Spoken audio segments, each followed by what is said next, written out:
All right, welcome back to the channel. I'm Dave. Tulsiology is the name of the channel. Thanks. Please subscribe to the channel if you haven't done so and hit the bell for notifications for new videos. And yes, I do have a Patreon set up for this channel and my other channel. Please, if you can afford to, $1 a month would be great as we continue to cover Tulsi Gabbard. Big announcement from Tulsi Gabbard. This is the start of something very interesting, and let's roll this video. I'm going to play the whole video. I'm going to stop it in various places and do some commentary. Our country needs us. Those who have the privilege of holding public office must have certain qualities. Chief among them is a commitment to serve, to put the well-being of people and our planet ahead of political interests, and to treat others with respect. Okay. The people who serve should have certain qualities. Certain qualities. We are so far away from those qualities. Look, whether you like Donald Trump, I mean, let's be honest about Trump. There are certain qualities he does not have. And that's part of his problem. Joe Biden has had a whole career of being just, political and part of the neoliberal establishment for literally almost a half a century. And she talks about treating others with respect. This, when we're seeing our cities becoming war zones, okay? And the beginning of the video, she said, "Our country needs us." To me, this is like a call to action at a very basic level. I don't hear Republicans saying this kind of stuff, and they're supposed to be the conservatives who love the country, right? I certainly do not hear Democrats saying anything like this. I hear things like, "Let's burn it down. Let's burn it down," over and over again. And it's mind-blowing how far away. I mean, this is very, let's be honest, this is very JFK. And I know there are a lot of Americans that wouldn't vote for JFK today if he was on the ballot. They wouldn't vote for him. Because ideologically, JFK was a mixture of liberalism, classical liberalism, and conservatism. He was a mixture. And Tulsi Gabbard is the same kind of mixture. That's why it's impossible to put Tulsi Gabbard in a category. But unfortunately, there are too few people in positions of power who actually embody these qualities. As we see millions of people all across the country who are suffering, those in power are using that power to sow the seeds of divisiveness for their own personal or political benefit. You know the name that pops into my head? Nancy Pelosi. Nancy Pelosi, someone who is in Tulsi Gabbard's party.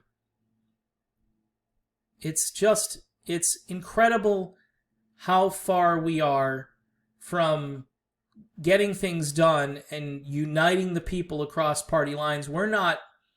This is tribal warfare. In fact, in some places, this is actual warfare. This has actually become, if not a Cold War here in the United States, pretty close to that, and then a hot war in various places around the country from time to time. So at the beginning where she says, our country needs us, amen. This is a call to service. This is a call to action. People are looking for this kind of leadership where they can get involved and say, you know what, I want to join this organization. All right, I'm going to join this organization. As soon as I figure out how to join Tulsi Aloha, I'm going to join it. So let's continue here.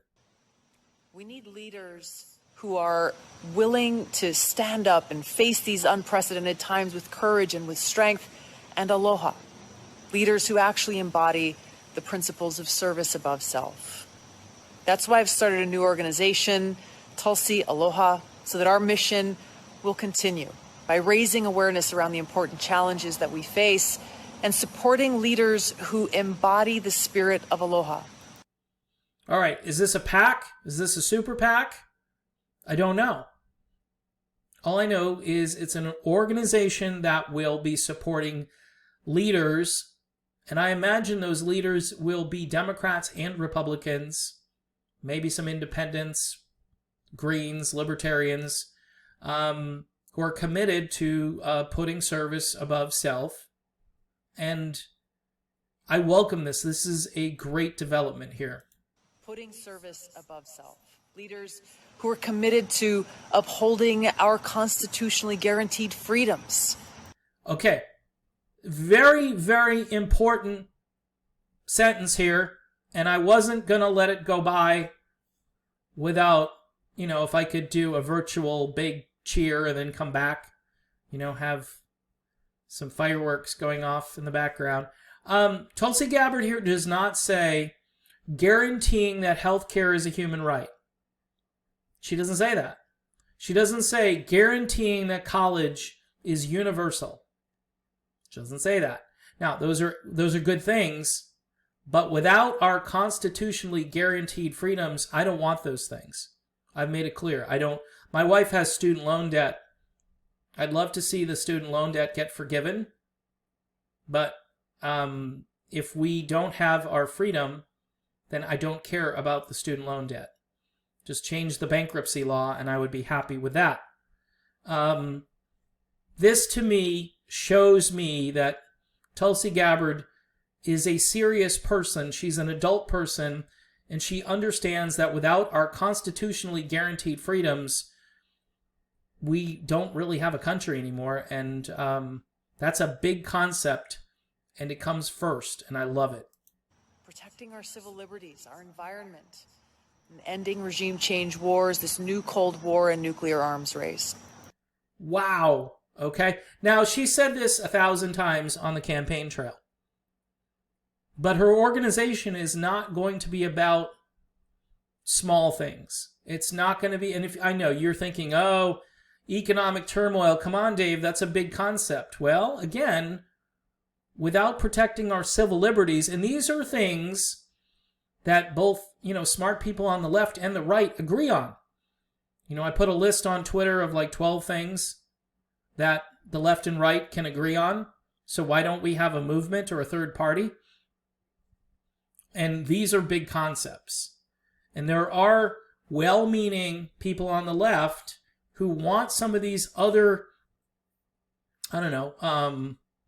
wish list things that they want. They think we should have health care as a human right and so forth. And we can't have that argument, though, if we don't have basic constitutional freedom and civil liberties. All those things, to me, pale in comparison. They just do. Because without the right to pursue happiness, none of it matters. But we can't do this without you. It's going to take all of us coming together in the spirit of service to our country and to one another. I know that when we stand united, there is no challenge we cannot overcome.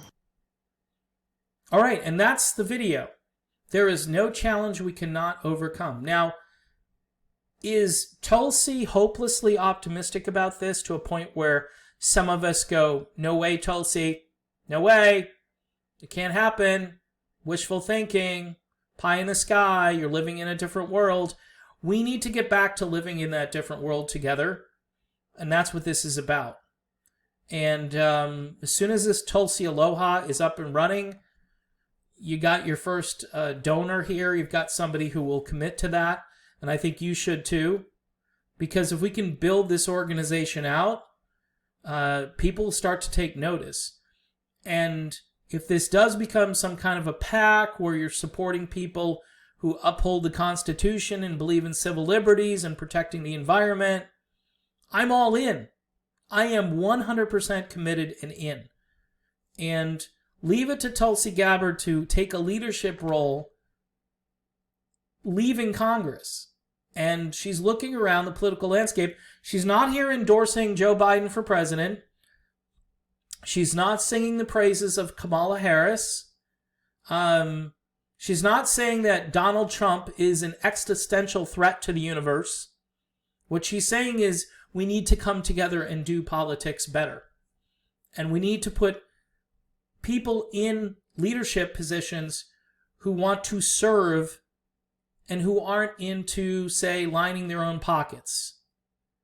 And yeah, there needs to be a reckoning with politicians across the political spectrum where we throw them out of office. And, you know, I would vote for somebody who's a hardcore progressive if they promise to eradicate corruption and to allow us to live freely. I would take a look at their candidacy. So in any event, great video by Tulsi Gabbard. I'm enthusiastic about this, and I hope you will be too. See you soon.